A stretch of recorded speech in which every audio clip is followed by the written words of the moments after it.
I've been working for years with professionals and educators and young people to create award-winning short films. When we came up with the concept of Horror High Film Camp, it wasn't a huge jump. We take several young people, bring them into a 5-day day camp, and shoot a horror film with a group of professionals. And in the end, the kids learn how to work on a professional set, and we end up with a great product as well. For any film, there's a lot that goes into it before you're able to even get started in production. Script, budgeting, casting, locations, crew, gear, catering, rehearsals, walkthroughs, storyboard, and much, much more. One of the hardest parts about the pre-production for SLURP was finding the location. We were really lucky to get the Riverview Theater, and we're very grateful that they donated the space to us. Day one is spent in a studio environment. We learn the basic equipment and the practices that the high school crew members are going to need as they walk onto the set. I thought all of it was interesting. I liked just learning how a set works and stuff. On the first day, I got to test out the fake blood that we were going to use. We were testing out a tongue prop and the fake blood. So I had held fake blood in my mouth as we were pretending to rip my tongue out and just get blood everywhere. And it's as macabre and morbid as that sounds. It was really fun. And the special effects artist that we worked with, who mixed together the blood and everything, she was so sweet and just so fun to hang out with. Working on a production set is basically a series of problems and solutions. We teach the high school crew members to be quick on their feet and responsive to changes. On the first day of shooting, there was a schedule change at the theater that we couldn't get around. We ended up with limited time in the auditorium and had to do everything we needed for that day in the morning. We moved outside on the sidewalk for the second part of the day and shot our exteriors and establishing shots. Geography is everything in filmmaking. Geography and reflections. So where are we putting the blend? At the start, it was kind of confusing, trying to figure out what really happens on set. But towards the end, on the last shooting day, I thought I kind of understood it more, and it kind of got more fluid, smoother how I would work with everybody. I was so nervous that I was going to do a bad job, that I was going to disappoint somebody, but this kind of low stakes, low pressure environment where I just got to learn how to, take care of the equipment, how to film and light and record everything. It really just helped me relax when it comes to big projects like these, and I think a lot of that energy is what I'll try to take away from this experience. On day 3, it was all lobby, which created its own set of challenges. The Riverview lobby has these beautiful, huge picture windows, which let in a lot of natural light, but also limited our camera positions. The lobby was also very loud. Air conditioning, soda machine, compressors, and a slurping machine that had to be running to freeze the liquid for that night's screening made a lot of white noise that would have to be fixed in post. At this point, we realized that the post-production sound design might be more extensive than we thought. This was also a fun day with all of our character actors coming in to play their lobby demons. They kept us all laughing as they rehearsed, and we all chewed a lot of bubblegum. It was really fun working with the professionals. It was kind of surreal because they do it for their job, and that's what I want to do. So it was, I don't know, it was really fun. And plus the educational side of it, they took so much time out of their day just to talk to us and explain it directly to us. And they were so patient with us as well, so we could ask as many questions as we wanted to.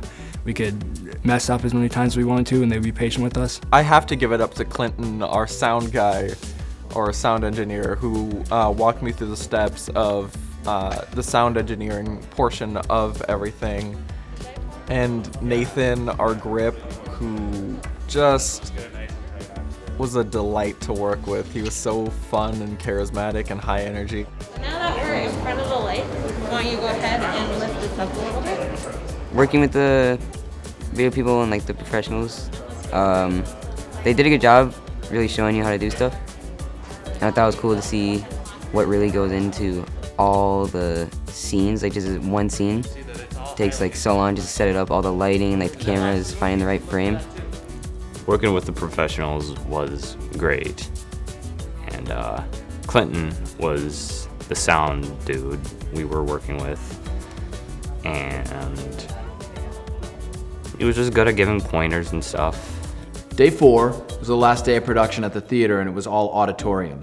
This location was the simplest. It had a beautiful look, the lighting was eerie, and the background noise was muffled by the sound baffling and curtains. But we were again compressed for time because of an early screening at the Riverview. Oh my God!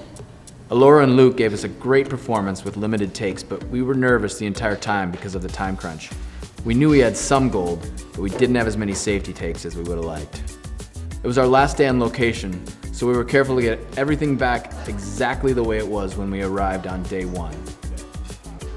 So you're like this, and he tells you camera left to be his left, yeah. So then, I'd say something really essential that I learned would be like just how much I enjoy being around the camera and kind of setting up a frame with like lighting and stuff. My job is to hold the camera so it doesn't fall and move like this. Best piece of advice Trey gave me during this whole weekend, just say yes to anything. If anyone asks you anything, just say yes. Which is hard because a lot of things, it just doesn't seem like you could do it. Like I got asked to hold like a really, really heavy, expensive camera, and I hesitated because I was so scared I was gonna drop it, and I didn't. So if I would have just said yes right away, it probably would have been better, but learning experience. So I actually got to hold a $15,000 camera on my shoulder, which is really stressful at the time, but looking back, it's a great experience just to know how heavy and how much work goes into holding something like that. I kind of did a little bit of everything, but I really liked setting up lighting. Thought that was really cool, because I didn't know, before this, I didn't know that I actually took that much work to like knock your reflections and certain stuff and like setting up C-stands, so I thought that was really cool. Scene 10 Alpha, take 1, mark. I like learning like the camera stuff and slating. For the slating I did the scene and then like the letter or like the word and then whatever take it was. For day 5, we were back in the studio environment, wrapping up the week. We watched dailies of everything we shot with the high school crew members, and we talked a lot about the post-production process and what came next. It was a great week of hands-on experience, and I think the crew members, both the high school kids and the pros, learned a lot. For the pros, they realized there's no better way to learn about your craft than to explain it to someone else. I think the most important thing going into this camp is just 100% keeping an open mind, and also being willing to do anything and help out anyone that needs help.